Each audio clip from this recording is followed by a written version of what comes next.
Vamos lá na roça, sempre do meu pai. Tem cará, tem batata, tem abóbora, tem milho, tem melancia. Olha. Mas a gente vem pescar. Isso aqui é madeira de uva, pronto para queimar lenha. Ela cresce muito na Cresce, terra preta? Cresce. Olha essa planta aqui. Isso aqui é a raiz, ô Felipe? Hã? Isso aqui? Dá uma raiz, uma batata? Dá. É boa de comer? Isso aqui é tambutu. Tambutu. Tambutu. Esse aqui, ó. Que bonito, hein? Esse aqui só dá na roça, capoeira velha. Só dá na capoeira. E é boa de comer, batata dela. Batata. Olha, dá uma flor, olha que linda. Agora não dá porque ela tá nova ainda, né? Entendi. Agora que tá... Ela nasce sozinha aqui na roça. É. Que legal, hein? Isso aqui é antigo, bicho. Pra lá tudo é milho. Impressionante, olha isso. É. Que lindo. Bem na terra preta tá lá mesmo. no Marmelo, lá tem um bocado mais. Ainda tem mais pra cá ainda. A cerâmica também, né? Então aqui tem tudo. Não tô dizendo. Aqui é morada antiga. Antiga mesmo, né? É.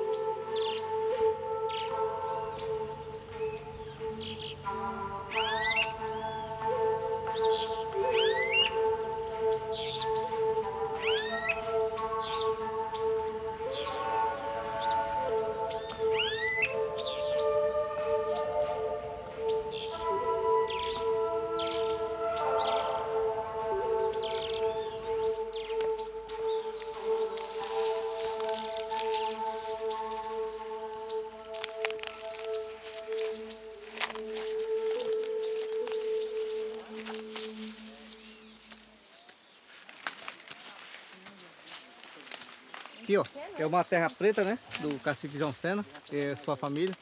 E você pode ver que aqui, esses milho aqui, tem muita diferença para outra área que não é terra preta. Ela nasce mais resistente, mais forte. Nós chama tucanua. Tem aquele pássaro, né? Tucano. Ela é grande, então por isso ela levou o nome de tucanua. É milho original. Ele não é do homem branco. Esse aqui é o nosso mesmo. Meu avô, quando tinha 14, ele falou que um dia que ele falecesse, no sonho dele que a gente ia perder o semente de milho. Que esse milho é dos antigos. Dos antigos, isso aqui. Transamazônica. A gente não sabe nem explicar a origem dela. Entendi. Aí ele falou, vocês têm que continuar, não pode perder. E tem terra preta que você pode produzir, né? Aí meu pai plantou ali e foi guardando semente. Dois? Ah, você pintou nada. Não, essa aí não.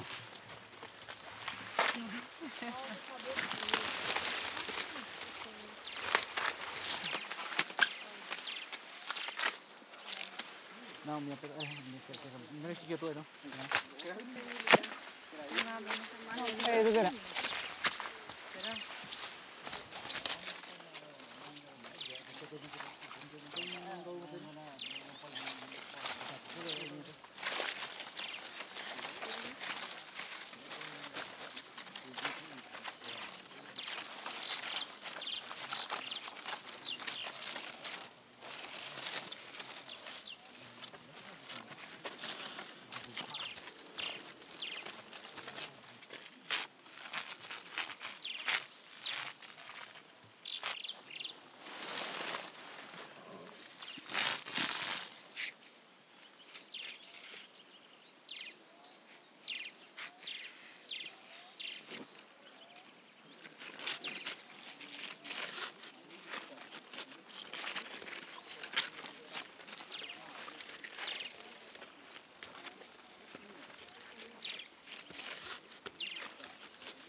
Ro lluvia buara ni namo te ore. Ira moine provo te ore.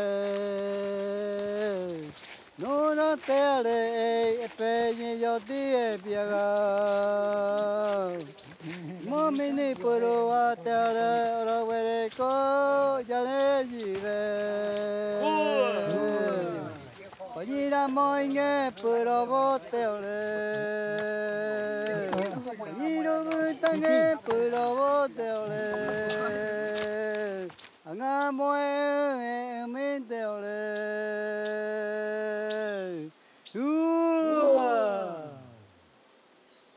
que é o começo da taquanha? Amanhã que é o grosso. A roça, a agricultura, ela não produz uma relação proprietária. Eu vou cercar e dizer que isso é meu. Pelo contrário, porque a roça ela implica movimento.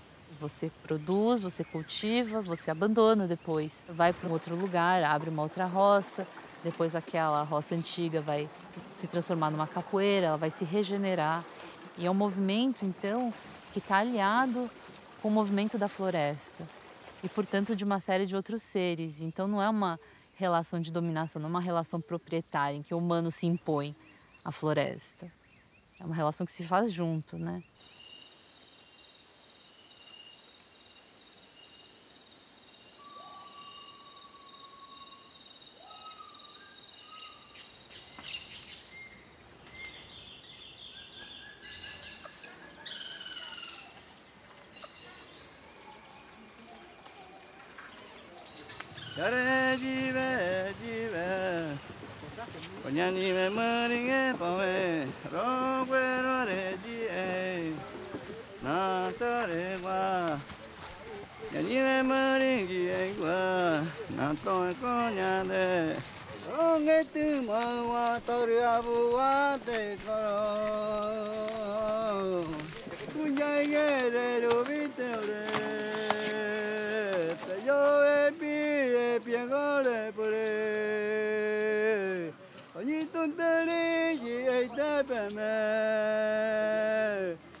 A conexão entre a arqueologia e a história indígena não é algo que tem que ser produzida, né? É algo que é feita muito automaticamente, porque a gente está trabalhando com memória indígena, a gente está trabalhando com história indígena. E para eles, a arqueologia é uma forma para os brancos entenderem que aquele território é um território indígena. De um lado, a gente tem o interesse na arqueologia, porque é uma forma de mobilizar uma memória sobre tempos antigos, sobre os parentes do passado, sobre as histórias que eles contam. E, de outro lado, uma questão prática de provar para o Estado brasileiro que aquele território que os Tenharim estão ocupando é deles por direito, que eles já ocupam esse território há muito tempo. Né? E os Tenharim em si, eles têm sido impactados de diversas formas por projetos de desenvolvimento do Estado brasileiro, começando pela Transamazônica, pela mineração, né, que foi autorizada pelo Estado, e mais recentemente pela usina hidrelétrica de Tabajara e outras usinas que estão previstas para a bacia do Rio Marmelos, que é um afluente do Madeira.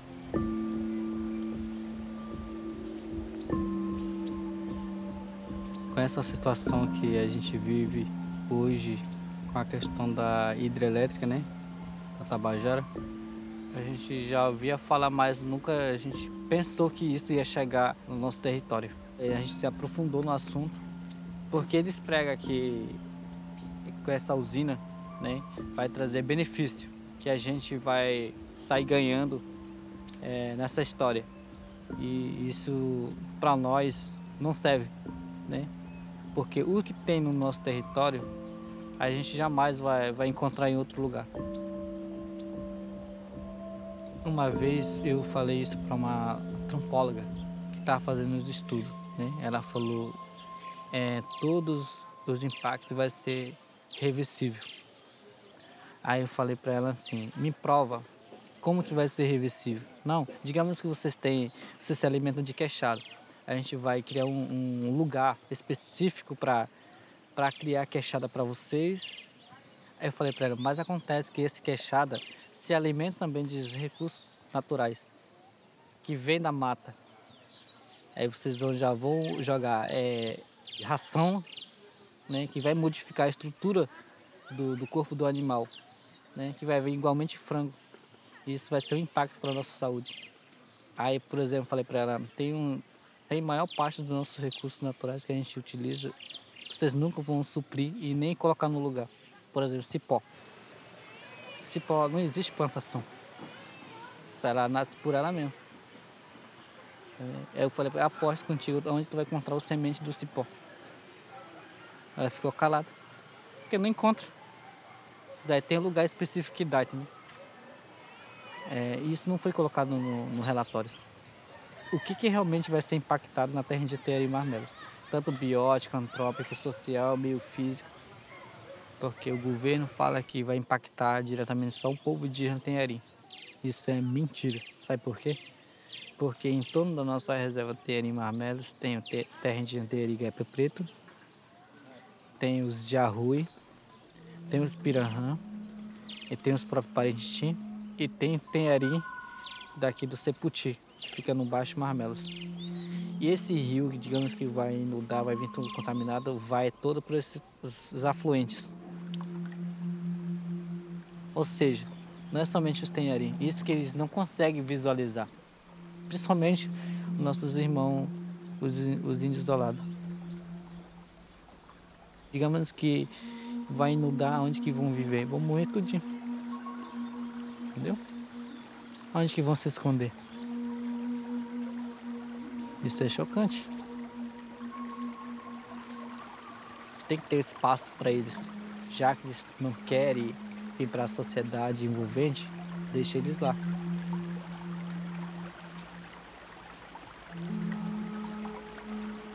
Os Tenharim se engajam nessa luta contra a usina e uma série de outros empreendimentos que vai impactar esses territórios, porque além deles serem impactados, parte da família deles, que resolveu escolher um outro caminho da história, eles também vão ser. Então eles pensam em si, pensam nos outros que estão na mata, né? Reconhecem o parentesco com essas pessoas e se preocupam com elas.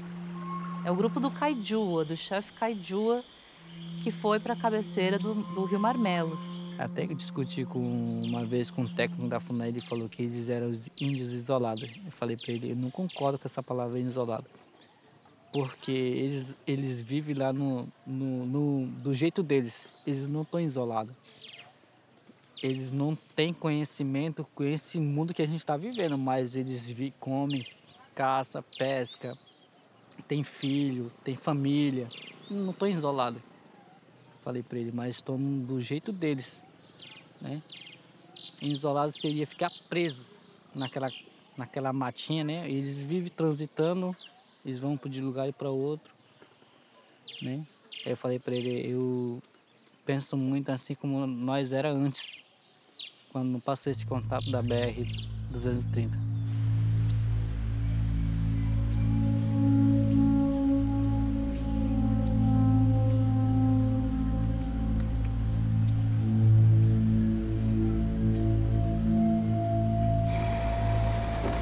O desmatamento da Amazônia é um dos elementos principais para se compreender a ideia de isolamento.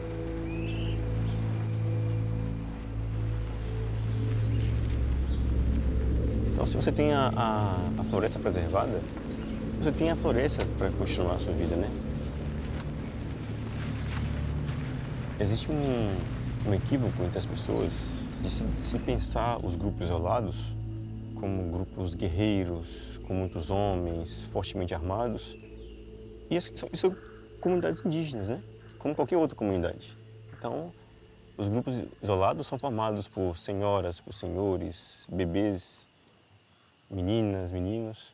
Quando a ausência do Estado promove o extermínio de um grupo isolado, não é o embate, né, entre um grupo guerreiro que foi derrotado. É uma família que desaparece, né? São mães com bebês que morrem. São idosos, são crianças.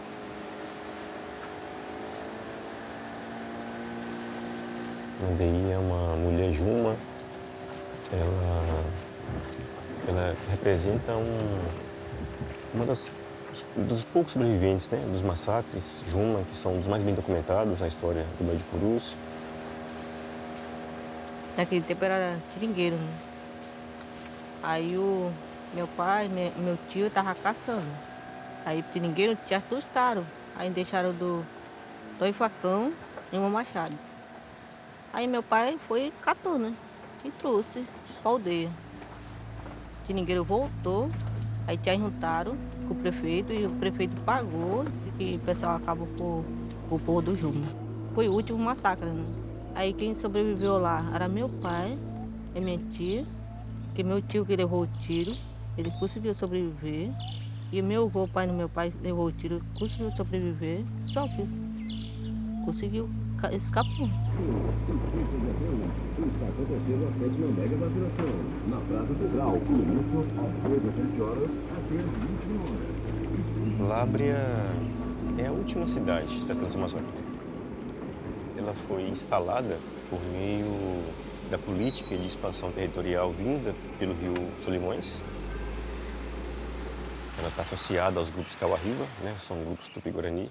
E a instalação da Transamazônica, ela é um marco histórico na destruição de vários povos Kawahriwa. As mais documentadas chacinas são nesse território. É uma história marcada pelo desaparecimento de muitos povos. A gente tem grupos em isolamento, não só aqui, né? A gente tem muitos aqui na região do Purus. E aqui em Rondônia também, né? Os Massacos, a maior terra indígena de um grupo isolado no Brasil é a TI Massaco, que fica do lado lá do Monte Castelo, né?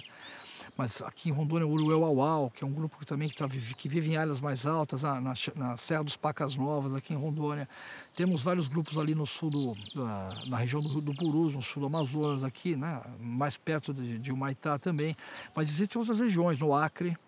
Tem vários grupos indígenas isolados que vivem no Peru, viviam no Peru e estão entrando no Brasil. Não sabem que estão atravessando a fronteira, obviamente, mas estão fugindo da expansão dos madeireiros e da indústria petrolífera no Peru. Estão entrando no que é hoje o Acre no Brasil, Rio Javari, que é na fronteira com o Peru também. Nós temos grupos lá em Roraima, né? e alguns Yanomamis ainda sem contato, talvez estejam sendo contatados pelos garimpeiros agora da pior maneira possível, no norte do Pará. Então existem vários lugares do Brasil, no Maranhão, né, onde a gente tem grupos ainda indígenas em isolamento ou isolados. O Brasil é o país do mundo que tem o maior número de grupos indígenas sem contato, grupos humanos, né? Isso é uma coisa única no planeta. Não existe nenhum lugar do mundo que tem isso.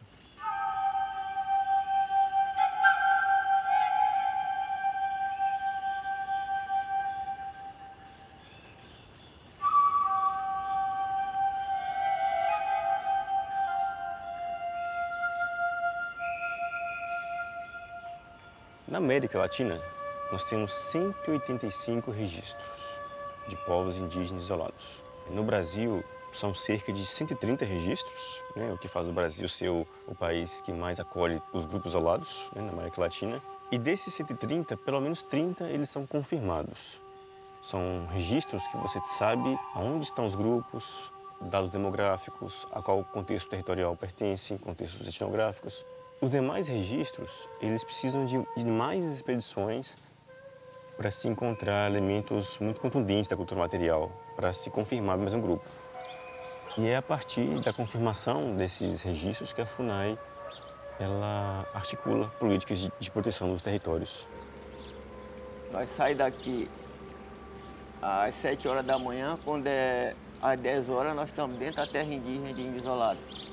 E pelos vestígios você chega e conhece se estão próximos, com quantos dias eles passaram ali, faz toda essa análise.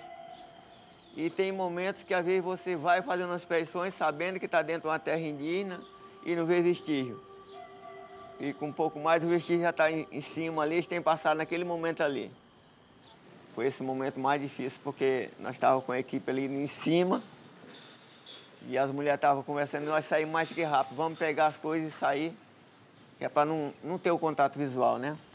E vinha uma outra família, os guerreiros, os caçadores, que vinham atrás de onde nós já tínhamos passado. E nós fomos sair em cima. Eles falaram bem alto mesmo. Eu parei, olhei assim pro Canguçu e disse, nossa, eu não acredito. O Canguçu ficou olhando e disse, os caras já vêm aí, vamos sair daqui. Esse é os momentos que eu acho bom. É os momentos meio avexados, né? Eu saio de casa para fazer umas expedições dentro daquela área que eles têm medo. A gente tem medo também. Mas é muito perigoso quando você se encontra com a família que tem filho, e a mulher sempre é mais nervosa e o marido vai tomar dor. E pode acontecer isso de qualquer forma. E se chegar a acontecer comigo, para mim está mais do que bom. Porque é um trabalho que eu sempre faço. E é um trabalho que eu gosto. Embora que você tenha um bom conhecimento, um bom cuidado, mas sempre um dia você vacila. E eu, às vezes, quando eu saio, eu sento com minha família e eu converso. Se um dia chegar a acontecer, é o destino.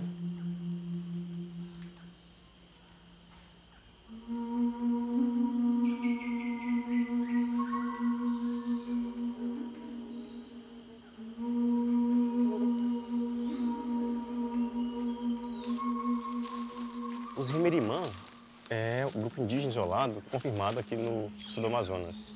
É um grupo arauá e o patauá talvez seja uma das espécies mais importantes para os Rimerimã, pelo potencial que tem de proteína.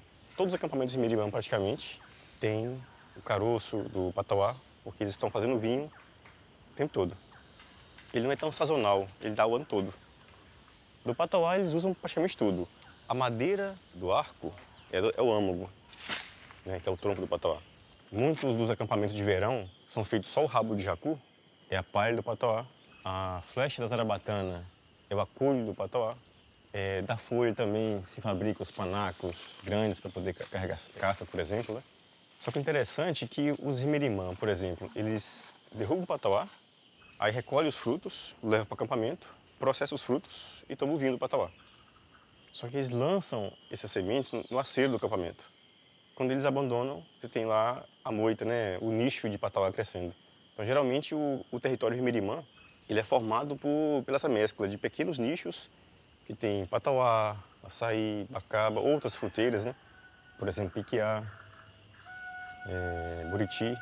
E como eles têm uma grande mobilidade, eles vão andando e vão deixando ao longo do território, esse território antropizado e mais enriquecido, né?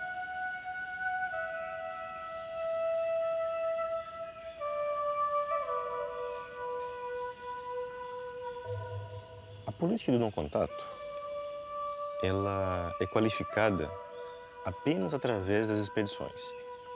É a única técnica oficial existente que nos permite obter dados sobre os grupos isolados e criar política pública. Por exemplo, os Rimirimã. Eu sei onde estão os Rimirimã e o que eu faço são expedições de monitoramento para saber onde exatamente eles estão. É para lá que a gente vai direcionar recursos, infraestrutura de bases para proteger o território. A deslocalização são expedições que têm o propósito de tentar localizar outros grupos, né?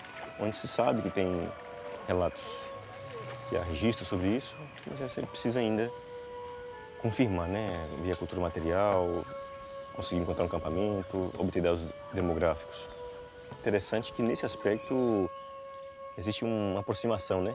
Entre esse trabalho indigenista e a arqueologia, onde a gente não tem um contato direto com as populações que a gente protege, mas apenas com os vestígios. É uma arqueologia dos povos do presente, né? Esses aqui são alguns exemplos, né, da cultura material dos Rimirimã. Os Rimirimã, eles têm uma diversidade muito grande de cerâmicas. Mas tem cerâmicas menores, pequenas, umas compridinhas, finas, que a gente acha que eles usam como conchas para tomar o patauá. Tem umas muito maiores do que essa. Ela, inclusive, tem cheio de peixe. Provavelmente, né, um peixe muqueado, foi colocado aqui depois, fez um caldo. Mas o interessante que eu acho é que os Rimirimã, eles são coletores e caçadores, né? Eles não plantam nada. E é interessante que até pouco tempo, né, na arqueologia, se pensava que as cerâmicas estavam completamente relacionadas a povos agricultores. E o que a gente percebe hoje que talvez isso no passado, de alguma forma, mas o que não vale concretamente para os Rimirimã, né? Que não são agricultores e tem cerâmicas, inclusive, de vários tipos, né? Esse aqui é uma despolpadeira, na realidade. Isso aqui é feito a partir da casca do jutaí. Se você cortar uma seção inteiriça da casca dessa árvore e bater, ela descasca. Essas entradas aqui é porque a caixa ela ressecou. Mas isso é vedado, é tudo fechadinho. É uma caixa. E aí eles colocam aqui dentro o caroço do patauá, do açaí, do bacaba. E aí eles pilam, né? Pilam isso só para despolpar. Depois eles retiram, provavelmente pegam essa massa, colocam na cerâmica, joga água, lava, pega o caroço, joga, e aí você toma o vinho para tomar, comendo um pedaço de anta amoqueado. Aqui tem uma coisa também muito comum nos acampamentos de Rimirimã, que são essas tochinhas. Eles pegam breu de jatobá, breu de mesca, aí eles colocam aqui e pela quantidade de tochas que tem nos acampamentos, a gente imagina que tem uma vida noturna mais ativa, sabe? Às vezes eles fazem um acampamento aqui, deslocam 300 metros, fazem outro acampamento, outra família, mais 200 metros, uma outra família. Então imagino que essas tochas também servem para esses encontros noturnos, né? Nesses acampamentos pequenos, né? A gente já encontrou um vestígio interessante em 2018, onde a gente sabe que 2 grupos se encontraram e fizeram uma festa. Inclusive, tem um vestígio da festa de uma dança típica dos Madi, um ritual, onde eles dançam no círculo, e tinha a marca certinha do círculo, onde eles pisaram várias vezes e ficou até fundo, né? Então foi muita dança. É legal imaginar, né, que esses grupos têm população suficiente para ter os casamentos ainda, os encontros, as festas, né? Uma coisa importante é porque os vestígios, a gente consegue datá-los, né? Então, se uma quebradinha muito nova, né, passeio está escorrendo pelo galinho quebrado, isso significa que ele acabou de quebrar. Se você seguir por essa trilha, você vai fazer contato. Então, uma quebrada nova significa calma, espera, vamos recuar, porque o grupo está aí perto. A gente não quer fazer nenhum trabalho invasivo, a gente não quer assustar as pessoas, né? Agora, os vestígios mais velhos te permitem ter a segurança de falar, não, eles passaram aqui tem 1 ano já, a gente pode ir tranquilo. E chega, você encontra um acampamento de 1 ano. e os acampamentos também, né, em correspondência, né, à arqueologia, a gente apenas via os vestígios, a gente consegue contabilizar. Pessoas sabiam o que estavam fazendo, o que estavam comendo, de onde vieram, para onde é que estavam indo. Interessante que uma arqueóloga, a Laura Furquim, ela entende que a ciência-matéria é uma espécie de inversão da estratigrafia. É uma estratigrafia que acontece na floresta, né? do solo para cima. Porque assim como os vestígios arqueológicos clássicos, a floresta também tem um padrão. Se esse padrão pode ser reconhecido, identificado, você pode obter dados quantitativos, qualitativos, reconhecer, datar.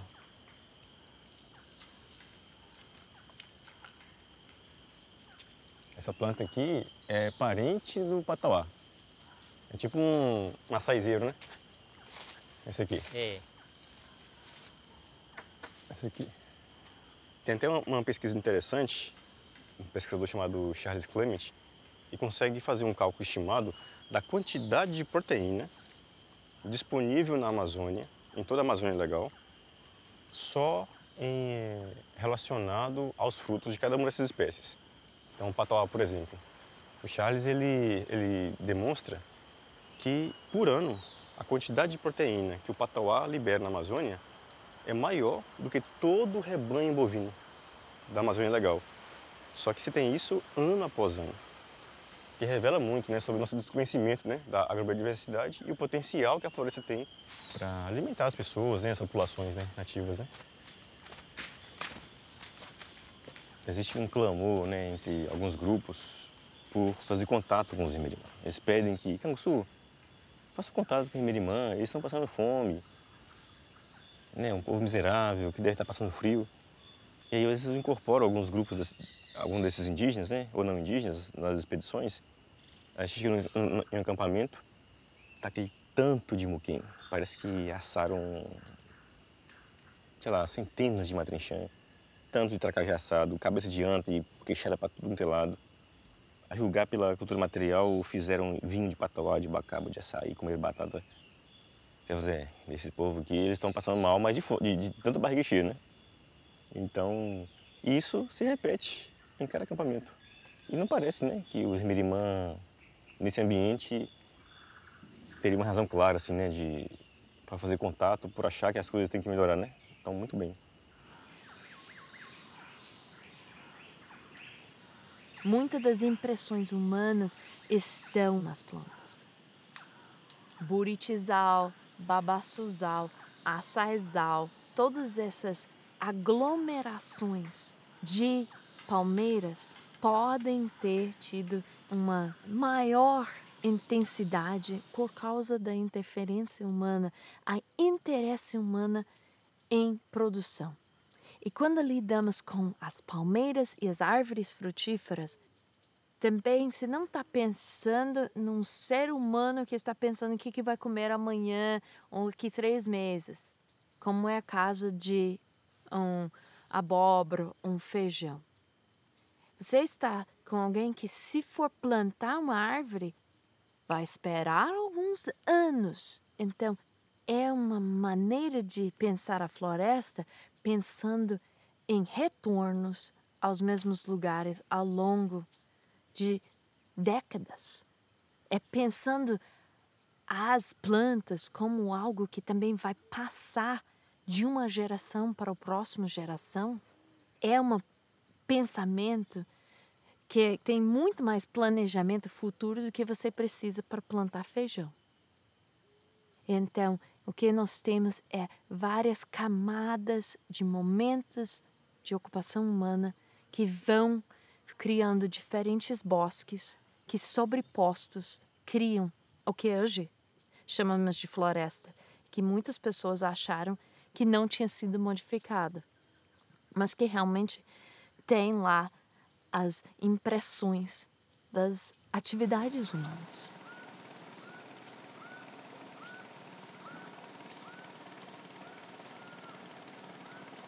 I have an ecological background, and when I first started working in Amazonia, that was in Bolivia, and that was in the mid-1990s, And my interests were focused on really the impact of past changes in climate upon Amazonian ecosystem. So looking at vegetation boundaries between rainforest and savanna and dry forest. And I wasn't really paying much attention to indigenous peoples because so what I had read, I mean, I thought that they were fairly insignificant, that they never had much of an impact. But then having read more and more about the research coming out of archaeology community about these exciting findings that before Europeans arrived, the indigenous peoples, they built up far more complex societies that had a much greater impact in terms of shaping Amazonia's ecosystems than we ever thought possible. So from then on, that was sort of, I guess around 2005, 2006, then I became much more interested in trying to understand these interrelationships between indigenous societies, so how they lived, the extent to which they impacted their environment, and then the impact of climatic change, and trying to understand all of these connections. And so then I started to interact much more with archaeologists, both in the UK, in Europe, and in Brazil, so Eduardo Neves in particular, but others as well, and in Bolivia. And so that's why, I mean, at the moment I'm engaged in these interdisciplinary research projects. Esse projeto é muito interessante porque ele está concentrado numa faixa de tempo mais recente, né? Então, os últimos 6.000 anos, é uma fase muito importante para a gente entender a evolução, né, da população humana na Amazônia, né? Então, a nossa função aqui é retirar o que a gente chama de testemunho, que é um tubo contendo uma réplica assim, dessas camadas, né, de sedimento, para contar o que estava acontecendo, né, no passado, né, através dos sedimentos. As plantas, né, a vegetação no entorno, ela está enviando grãos de pólen, restos de folhas, e esse material está sendo acumulado nos sedimentos dos lagos, como se fossem verdadeiras páginas da história. Então, cada camada de sedimento conta uma história que foi escrita pelas plantas que estavam em relação com o clima, né? Ou com as populações humanas, né? 1, 2, 3. Locked. Great, great. Yeah, that's locked. Yeah. Aqui. Okay.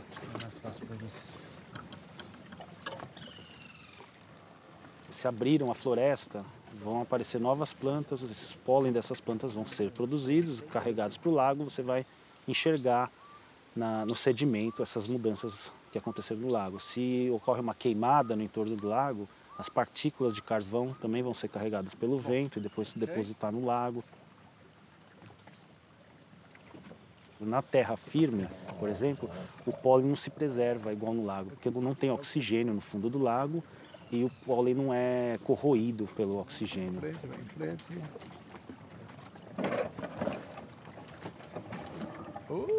Yes! 2 metros! Yes! Okay, how's that? Maravilhoso. Aqui na Amazônia, a gente já teve várias situações de ter assim 15 a 20 metros de sedimento, como também em alguns locais 1 metro, 2 metros, que tem 10, 15 mil anos. Então, cada lago é uma história. Esse lago, se a gente olha na imagem de satélite, ele tem o formato de uma elipse. Então, dá uma sugestão que talvez os sedimentos do Rio Madeira estavam depositando e formou uma barra e fechou essa parte do rio, né? Possivelmente isso está amarrado ou está relacionado a uma mudança climática, um momento de muita precipitação, muita chuva, né? Talvez o rio estava com um volume bem maior, né? Então, por exemplo, a gente sabe que há 3.000 anos estava bastante úmido essa região aqui. Nós vamos testar essa hipótese de que esse lago foi formado durante uma época de mudança climática, né? This is unbelievable. Yeah, I think so. I couldn't feel any click. 4 metros. Quer cortar aí? 100%. Nothing. Frank, look at this. No change. Yeah. Esse lago é bem mais antigo do que a gente pensava.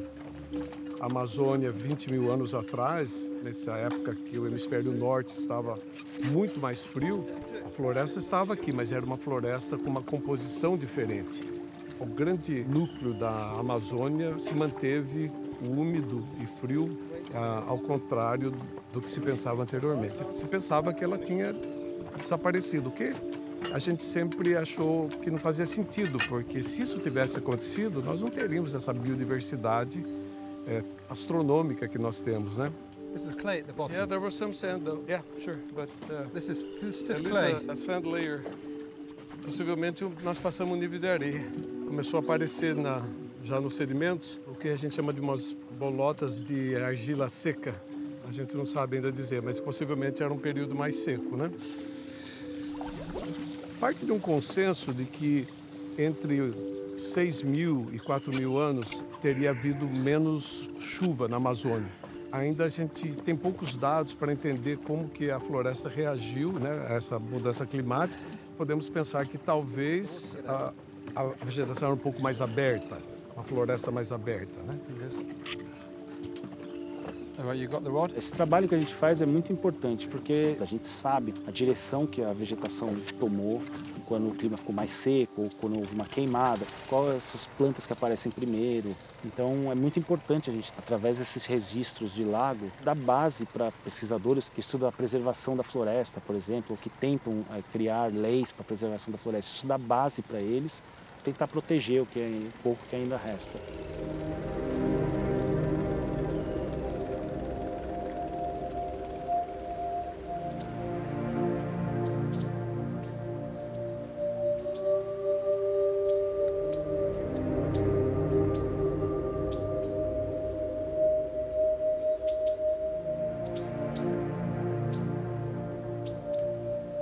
As queimadas têm sido um problema cada vez maior aqui nessa região. Em 2019 eu estava aqui quando teve aquele evento do Céu Preto lá em São Paulo. Eu estava aqui uma semana antes, trabalhando aqui na região, e o céu, nunca vi um céu amarelo daquele jeito. É uma coisa meio apocalíptica, assim. Aí quando eu cheguei a São Paulo, estava lá em São Paulo uma semana depois, e teve aquele dia que teve aquele céu preto, que era o vento trazendo essa fuligem, né? Essas nuvens cheias de fuligem que vinham aqui da Amazônia.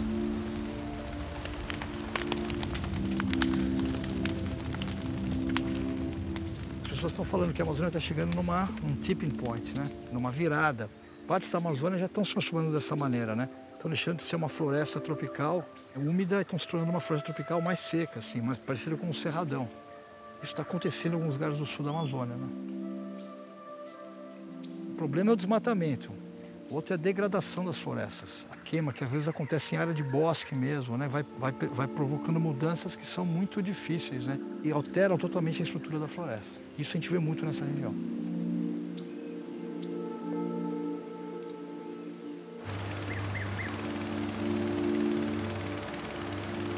For me, I can think of 3 key reasons why Amazonia is hugely important for the planet. And the first reason, which I tell my students, is that it's really important for the global biogeochemical cycle. So for carbon cycling, I mean, it actually contains about 10% of all the terrestrial carbon on the planet.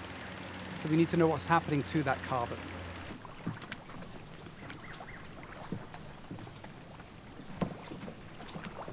And so we've got carbon being released from Amazonia with burning, but natural processes, so through respiration, that's adding to CO2 concentrations in the atmosphere.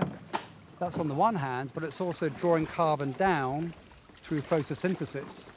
And so big research question then, and there's a huge community of ecologists which are trying to find out, is it acting as a net carbon sink? So it's sucking up more carbon than it's giving off, or is it acting as a net carbon source? Is it like giving off more carbon and actually contributing to rising CO2 concentrations? Tá, Paulo, empurra pro outro lado, como se a gente fosse para trás. Isso. But the other key reason as well is, of course, the reason that most of us really value Amazonia is its huge biodiversity. And the key statistic I love to tell my students is that in 1 hectare of rainforest in lowland Ecuador, for example, so 100 meters by 100 meters, we find more tree species in that square than exist in all of Europe, or all the tree species found in all of North America. And that's an amazing statistic. Ah, that was another. Let's go for a swim, guys. But then the third reason is a hydrological cycle. So it impacts on the climate, and not just within Amazonia, but downstream. I remember when I was in Sao Paulo a few years back, there was a massive drought that lasted for over 2 years. And that's all because of what's going on in Amazonia. So if you've got a weaker monsoon that's going on there, that's got those downstream impacts. And the rainforest itself is actually helping to create the climate.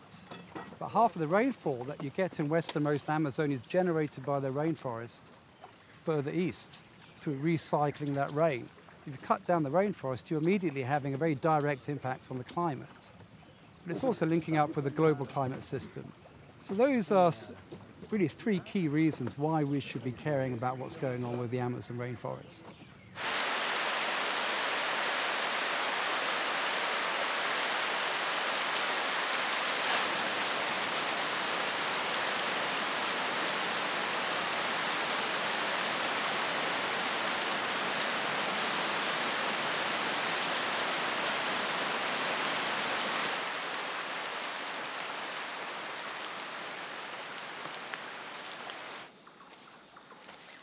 One, two, three.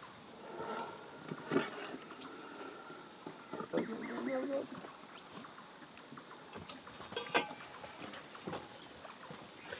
Você consegue jogar isso aqui atrás de você?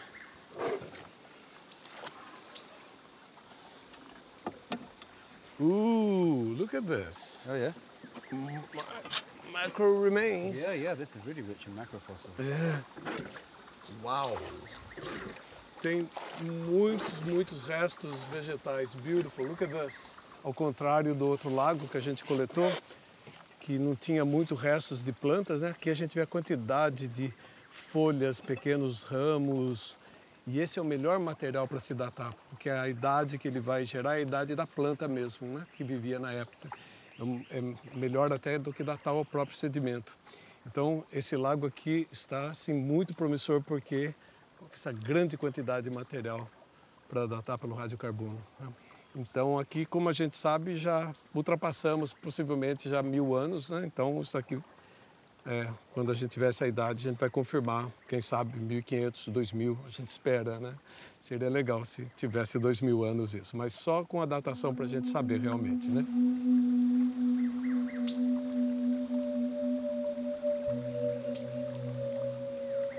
Nós somos detentores de um patrimônio genético vastíssimo. Curas para muitas doenças estão na química dessas plantas. É uma biblioteca do planeta e que está sendo queimada, que está sendo destruída. É como se nós estivéssemos apagando da história 100 milhões de anos de evolução, né? Essas plantas têm uma longa história. Nós estamos aqui tão recentemente, a nossa espécie não está aqui há mais do que 200 mil anos. Temos espécies de plantas aqui que têm uma história de milhões e milhões de anos de evolução. Então, e isso é uma biblioteca de informações, né? A gente tem uma história de produção de diversidade cultural, de manejo de plantas, que é milenária aqui, que gerou uma biodiversidade, né? E uma diversidade biocultural imensa, né? Em termos de línguas, de modos de vida, né? E nos últimos 40 anos a gente destruiu isso. O que o Brasil ofereceu em troca? Muito pouco. Eu acho que nada que faça justiça a essa grande riqueza biocultural que havia aqui antes. E como arqueólogo, eu não consigo não pensar na história a partir de uma escala temporal muito profunda. Então, quando eu olho aqui para o Teutônio, o que está acontecendo hoje aqui é a violência que foi cometida contra o Rio Madeira. Eu acho que a gente não tem o direito, como geração, de decidir sobre o futuro de um rio como esse, que existe há milhões de anos, né? E que não vai morrer, porque ele é mais forte do que a gente, mas para ele sobreviver, talvez, o preço seja altíssimo, né? Qual que vai ser esse preço? A destruição dessa barragem, o alagamento de Porto Velho. As águas do rio estão perdendo a força para poder movimentar as turbinas e gerar energia, porque o rio está ficando cada vez mais raso. Pode ser que daqui a 10 anos elas já não funcionem mais. Valeu a pena destruir o rio e as cachoeiras? O dinheiro que foi gasto para construir isso aqui, o custo humano e ambiental justificam esse investimento? Vale a pena fazer isso para produzir energia durante 20 anos? Para alguém que pensa num passado, numa escala de milhares de anos como eu, é um absurdo, não faz o menor sentido. Então, quando a gente fala sobre arqueologia, não é só sobre o passado também, é olhar para o passado e tentar comparar com as coisas que a gente está fazendo hoje em dia aqui e ver as consequências desse processo de ocupação, que é um processo que é predatório e que, a meu ver, gera muito pouca riqueza comparado com os prejuízos e com as tragédias humanas e ambientais que ele causa. A inserção de hidrelétricas, inserção de fazendas, de agropecuária na Amazônia está associada à mentalidade de quem não cresceu na região, pensar que sabe o que deveria ser feito na Amazônia. Então, eu não sei o que deveria ser feito na Amazônia. Eu não cresci na Amazônia, mas eu estudo esse passado de como a Amazônia era utilizada por ela mesma a sustentar a ocupação humana ao longo de milênio, e eu olho para a destruição que vejo nos empreendimentos dos últimos 50 anos e eu preocupo porque o que está sendo feito, que vem com uma visão de fora, não tem a mesma possibilidade de ser duradouro quanto os tipos de manejo dos povos indígenas que, ao longo de milênio, tiveram relações duradouras e vidas boas e grandes comunidades. Não é um lugar que morava pouca gente, morava muita gente e bem. Os isolados, eles sabem da existência dos brancos, dos não indígenas, dos outros grupos indígenas, e é esse conhecimento e o quão foi ruim essa relação que é a base da decisão, né, do isolamento. Então, a gente fala que os isolados, eles são povos que experimentaram contatos extremos, são super conhecedores dos brancos, né, a ponto de achar que o ideal é se manter isolados, né. Tem grupos isolados que, quando fazem contato, eles falam, olha, eu tenho cheio de chumbo no meu corpo, de tiro, eu tenho tiro na minha cabeça, eu vi os brancos chacinarem os meus filhos e minhas esposas. Esses são os relatos, as impressões que eles têm da gente. É um contexto muito difícil.